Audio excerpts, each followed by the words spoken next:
Welcome to mister nobody சிவி. அன்னை நம்ம ஒரு மூவி வந்து wake up dead man an knights out mystery 2025 release ஆன ஒரு மிஸ்ட்ரி மூவி. இந்த படத்தோட ஃபுல் ரிவ்யூ போதுமே நம்ம சேனலில் இன்னும் சப்ஸ்கிரைப் பண்ணாமல் பார்த்துட்டு சப்ஸ்கிரைப் பண்ணி தட் ஹெல்ப்ஸ் மீ ஆல்வேஸ். உங்களுக்கும் நிறைய மூவிஸ் அப்டேட்ஸ் வந்துகிட்டே இருக்கும். அண்ட் இந்த படத்தோட கதை எங்கே ஆரம்பிக்குது அப்படின்னு பார்த்தீங்கன்னா, இந்த படத்தில் வந்து முக்கியமான கேரக்டர் அப்படின்னு பார்த்தீங்கன்னா மூணு கேரக்டர் ஓகேங்களா. ஃபர்ஸ்ட் கேரக்டர் வந்து ஜூட். அவர் என்னன்னா, அவர் வந்து ஒரு ஃபார்மர் பாக்ஸரு.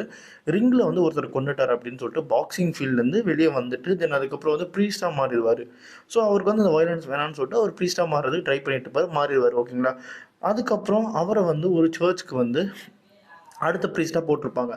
அங்கே ஏற்கனவே இருக்க ஜெஃபர்சன் விக்ஸ்ன்னு சொல்ல போகிற ஒரு பெரிய ப்ரீஸ்ட்டு, அவரோட ஃபேமிலி தான் அங்கே வந்து ப்ரீஸ்ட்டாகவே இருக்காங்க. ஸோ அவருக்கு வந்து வாரிசு யாருமே இல்லாததுனால அவருடைய அவரோட அந்த அந்த அந்த முடிய போகுது அவரோட டைம் ஓகேங்களா.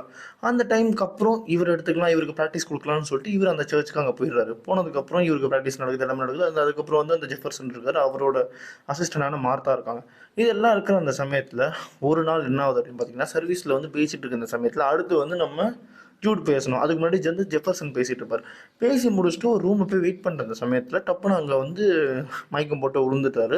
விழுந்ததுக்கப்புறம் அவரோட வயிற்றுக்கிட்ட வந்து கத்தி குத்தப்பட்டிருக்கு, அவர் வந்து இறந்துட்டார். இறந்ததுக்கப்புறம் வந்து அங்கே போலீஸ் வருது. இது வந்து ரொம்ப மிஸ்டீரியஸான ஒரு கொலையாக இருக்கே, யார் பண்ணியிருப்பா அப்படின்னு சொல்லிட்டு ரொம்பவே மண்டையை போட்டு பிச்சுக்கிட்டு இருக்காங்க. கடைசியில் வந்து ஃபாதர் தான் பண்ணியிருப்பார், யார் நம்ம ஜூட் தான் பண்ணியிருப்பார். ஏன்னா வந்து he's a man with a history of violence. So ஏற்கனவே கொண்டவனுக்கு இன்னொருத்தனை கொள்வது வந்து ஈஸி தானே அப்படின்ற மாதிரி ஒரு அக்யூசேஷன் வந்து அவர் மேலேயே வந்து போட்டு லைக் உள்ளே கொண்டு போகிற வரைக்கும் முடிவுலாம் எடுத்துருவாங்க. எடுக்கும்போது தான் தலைவனோட என்ட்ரி. பில்லியன் பிளாங்க் வந்திருப்பார், ஒரு ப்ரைவேட் டிடெக்டிவ் இன்வெஸ்டிகேட்டர். உள்ளே வந்துட்டு அந்த கேஸை வந்து கொஞ்சம் கொஞ்சம் கொஞ்சமாக அலசி ஆராய்ஞ்சு அதுக்கப்புறம் அந்த கொலையை யார் பண்ணா, எதுக்கு பண்ணாங்க, அதுக்கு பின்னாடி இருக்கிற முக்கியமான காரணம் என்ன, அது எல்லாத்தையும் வழக்கம் போல் கண்டுபிடிச்சாரா இல்லையா அப்படின்றது இந்த படத்தோட கதை. இந்த படத்தில் வந்து ஒரு க்ளூவுமே இருக்காது. உள்ளே போவார், மயக்கம் போட ஊந்துருப்பார், கத்தி சொருகிருக்கும். எப்படி செத்தாரு, யார் கொண்டா, என்ன. அந்த ரூம் வந்து அது ஒரு மாதிரி எப்படி சொல்கிறது, உடைக்கவே முடியாது, சுற்றி செவரு. எப்படி இந்த இப்படிப்பட்ட ஒரு மிஸ்ட்ரியை வந்து நம்ம பில்லியன் பிளாக் வந்து எப்படி வந்து அன்சால்வ் பண்ணார் அப்படின்றது இந்த படத்தோட கதையை. என்னை பொறுத்த வரைக்கும் என்ன டிசப்பாயிண்ட் பண்ணாத சில மூவி சீரீஸ் சீக்வல்ஸில் வந்து நைஃப்ஸ் அவுட்டும் ஒன்று. 3 படம் தான் விட்டுருக்காங்க.